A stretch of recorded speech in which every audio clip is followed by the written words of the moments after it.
राधे राधे महाराज। रोहित दुबे जी, महाराज जी आप दोनों का एक जैसा प्रश्न है। महाराज जी आप कह रहे हैं कि पाप कर्मों का फल शरीर को ही भोगना पड़ता है, ना कि आत्मा को। लेकिन आत्मा आसक्त हो चुकी है शरीर पे।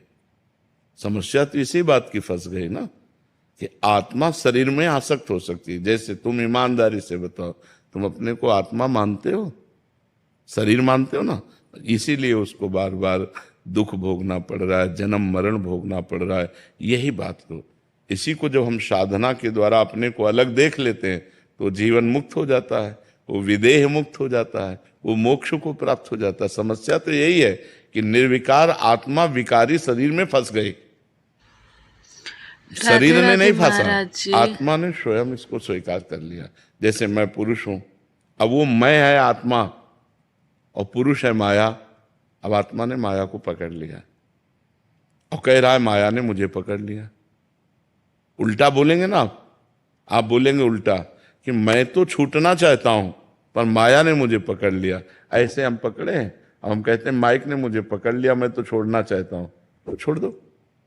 तुम्हें किसने पकड़ रखा है? तुम ही काम को भोगते हो, तुम ही क्रोध करते हो, तुम ही लोभ करते हो, तुम ही मोह करते हो। तुम्हें किसने पीड़ा दी?